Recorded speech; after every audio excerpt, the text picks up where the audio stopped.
Good morning, সবাইকে শুভ বিজয় আর অনেক অনেক প্রীতি, শুভেচ্ছা, ভালোবাসা। বড়দের আমার প্রণাম, ছোটদের অনেক অনেক ভালোবাসা। তো দেখতে দেখতে পুজো শেষ হয়ে গেল। সব কিছুই প্রকৃতির নিয়মিত, এটা যেটা শুরু হবে সেটা শেষ তো হবেই।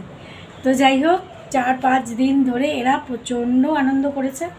আজকেও আজকেও এই সকালবেলা মামনের ফোন আসলো।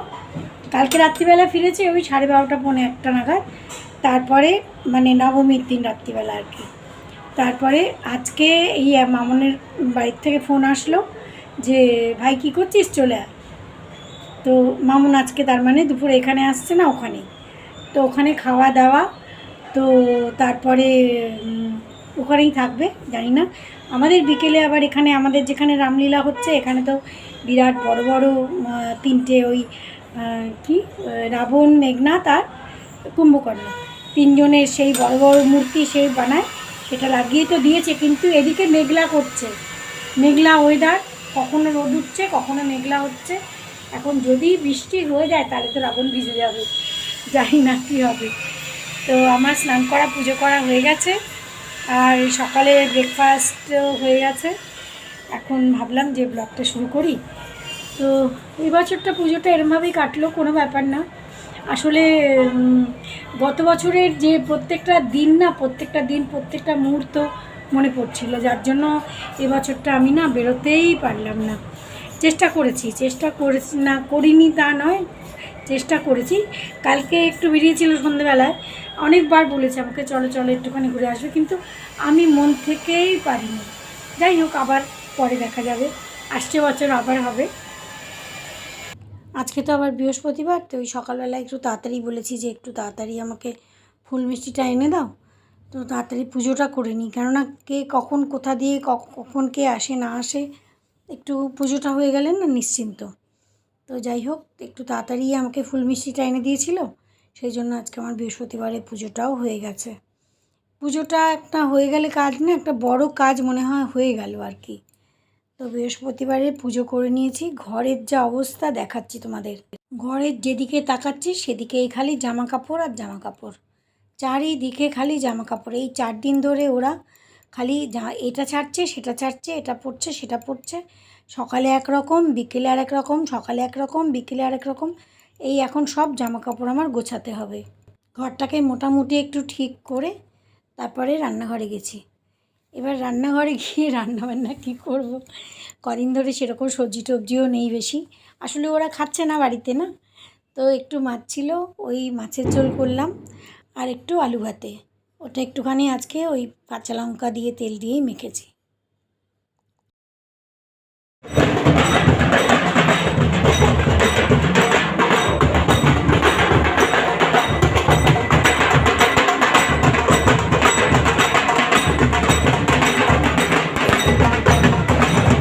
আমাদের বাড়ির গেটের বাইরে যেখানটা রামলীলা হচ্ছিল, এই দেখো, ওনারা এই কদিন ধরে না, ওনারা এখানে যে রামলীলার যে যাত্রাপালার মতন যেটা হয়েছে, এই ওনারাই করেছেন। মানে এখন এই সেজে গুজে ওরা ওদিকে যাচ্ছে, আর একটু পরে ওরা মানে মিছিলের মতন করে সেজে আসবে। এই যে এখানে বোধহয় হনুমান দাঁড়িয়ে আছেন, এর আগে গেলেন রাবণ, এখানে হনুমান দাঁড়িয়ে আছেন, ওই যে ওই জটায়ু পাশে বসে আছে, এরকম সবাই। তারপরে আবার আরেকটার মধ্যে দেখলাম লবকুশ, জয় শ্রীরাম, এরাও জয় শ্রীরাম জয় শ্রীরাম বলছে। আমি যেহেতু ভয়েস ওভার দিচ্ছি তো আমি আওয়াজটা দিইনি। এই যে গণেশ, এই লাস্টের ট্র্যাকটায় আছেন গণেশ। তো ওনারাই এই কদিন ধরে এই যাত্রাপালার মতন করেছেন। আর ওইখানে ওই বাজনা এসে গেছে, আর একটু পরেই মানে এখানে মিছিলের মতন তৈরি হবে। ওরা আসলে ভেতরে একটু লাস্টের ইয়েটা করেন, করে তারপরে রাবণ জ্বালানো হয়। আর এখানে বাইরে দেখো কত দোকান পাট জিনিসপত্র। আসলে এই কদিন আমি বেরোইনি তো ওই জন্য তোমাদের দেখাতে পারিনি। এই দেখো এইসব বাচ্চাদের খেলনা, তারপরে এই যে বেলুন, গদা, তারপর তীর ধনুক, আরও যে কত রকমের খেলনা বাচ্চাদের, সব কিছু বিক্রি হচ্ছে। আর খাবার দাবারের দোকানের তো শেষই নেই, মানে প্রচুর খাবার দাবারের জিনিস।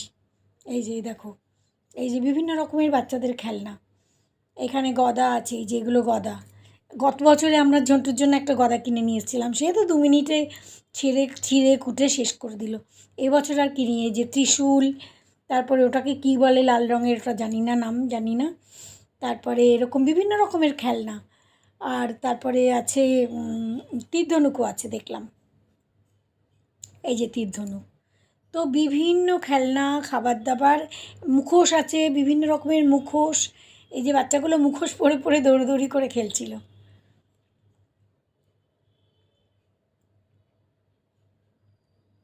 এই যে আজকে সামনে থেকে তোমাদের দেখাচ্ছি, এটা বাইরের দিকের বাউন্ডারিটা, যেখানে মানে ভেতরে রামলীলার ওই স্টেজ তৈরি হয়েছে, বাইরের দিকটা এরকমভাবে সাজিয়েছে দেখো। এই যে বাইরের দিকে এটা গেট, এই যে শ্রী দশরথপুরী রামলীলা কমিটি লেখা, আর এই সাইডে আর দুটো সাইডে এরকমভাবে গেট বানানো। এখানে এই যে গণেশ বসে আছেন, তারপরে ওদিকে বোধহয় হনুমানজি, আর এই যে ভেতরটায় এই যে বাদিকে এখানে ঝুলা লেগেছে, 2-3টে দোলনা লেগেছে আর কি, একটা নাগরদোলার মতন, একটা গোল গোল ঘোরে, আর একটা ওই নৌকোর মতন, এইগুলো লেগেছে।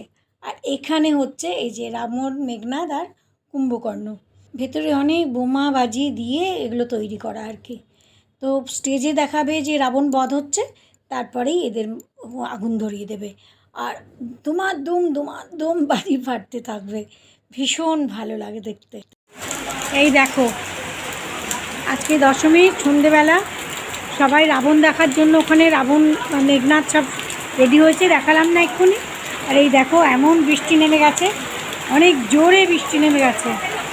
এই দেখো পুরো রাবণ বোধহয় ভিজেই গেল, ও তো কাগজের তৈরি হয়, রাবণটা তো কাগজের তৈরি হয়, পুরো ভিজে গেল বোধহয়। দাঁড়াও আমি ছাতা নিয়ে দেখাই।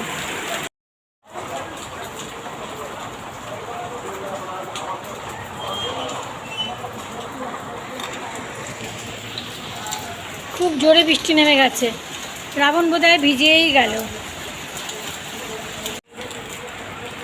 দেখো আমি ছাতা নিয়ে দেখাচ্ছি, ওই দেখো রাবণ তো ভিজেই গেল, ভিজে গেলে কি করে জ্বলবে কে জানে, একটু একটু করে ভিড় হচ্ছিল, ওই যে রাবণ ভিজেই গেল,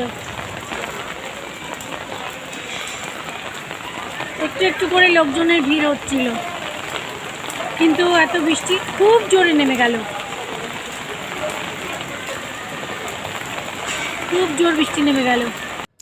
এখন প্রায় 8:30 বাজে, এই এখন একটু বৃষ্টিটা কমেছে, এই দেখো লোকজন ধীরে ধীরে ধীরে ধীরে জড়ো হচ্ছে, আর এই যে এখন এই রাবণ জ্বালানো এই শুরু হয়েছে। যত ওই পেট্রোল কেরোসিন, একজন বলল পেট্রোল কেরোসিন বিভিন্ন রকমের বাজি টাজি ভরে ঢেলে চেষ্টা করছে, কিন্তু জ্বলছে না, ভিজে গেছে তো জ্বলছে না, তবুও ওই বাজি টাজিগুলো, চকলেট বোম এইসব বিভিন্ন রকমের এনে ওগুলো জ্বালিয়ে জ্বালিয়ে রাবণকে জ্বালানোর চেষ্টা করছে, কিন্তু পারছে না জ্বলতে, কারণ একদম টুকটুকে ভিজে গেছে। যাই হোক, জ্বালাতে তো হবেই, রাবণকে তো জ্বালাতেই হবে দশমীর দিন রাবণকে না জ্বালিয়ে কোনো উপায় নেই। এই বৃষ্টিটা কমাতে একটু একটু একটু একটু করে লোকজন জড়ো হচ্ছে, আর রাবণকে তো জ্বালাতেই হবে, কিছু রাস্তা নেই না। তো সেই জন্য এই দেখো বৃষ্টিটা, যেহেতু কোনো দিন আমি দেখিনি যে এই দশমীর দিন এত জোরে বৃষ্টি হতে, এই প্রথমবার দেখলাম। আর এই যে আমাদের এনাকে দেখো মানে ওই বাজির আওয়াজে এক কোনায় গিয়ে বসে রয়েছে ভয়ের চোটে, বাজির আওয়াজ খুব ভয় পায়। দেখতে পেয়েছো কী অবস্থা বৃষ্টিতে, পুরো রাবণ, মেঘনাদ আর কুম্ভকর্ণ সব ভিজে পুরো চুপচুপে হয়ে গেছে। এই প্রথমবার দশমীর দিন এই রকম বৃষ্টি হলো, অনেক বছর আমরা দেখিনি কোনো দিনও, মানে দিল্লিতে আজকে বোধহয় 27-28 বছর হয়ে গেল, কিন্তু কোনো দিনও দেখিনি দশমীর দিন এরকম বৃষ্টি হতে। সপ্তমী অষ্টমীতে হয়েছে, একটু সকালের দিকে হয়ে কমে গেল, এবারে যেমন অষ্টমীর দিন প্রচণ্ড বৃষ্টি হয়েছে, এরকম বৃষ্টিও দেখিনি এত বেশি, একটু বৃষ্টি হয়েছে কমে গেছে এরকম। যাই হোক, তো কিছু করার নেই, ওই যে ঈশ্বরের ইচ্ছা, ওনার ইচ্ছাতেই সব কিছু হবে, হচ্ছেও। তো যাই হোক, তো তারপরে যখন বৃষ্টিটা থামলো, তখন সেই চকলেট বোম, তারপরে পেট্রোল কেরোসিন সব ভেতরে ঢেলে সব কিছু দিয়ে জ্বালানোর চেষ্টা করেছে, কিন্তু সেই রাবণ মেঘনাদ কেউই জ্বলেনি, মানে এত ভিজে চুপচুপে হয়ে গেছে যে জলই নেই, কিন্তু কিছু করার নেই, ওই যেটা হওয়ার সেটা হবে।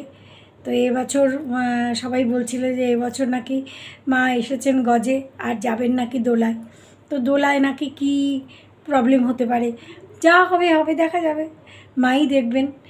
তো যাই হোক, তো আজকের ব্লগ এখানেই শেষ করছি, আবার নেক্সট ব্লগে দেখা হচ্ছে। ততক্ষণ সবাই খুব ভালো থেকো, সাবধানে থেকো।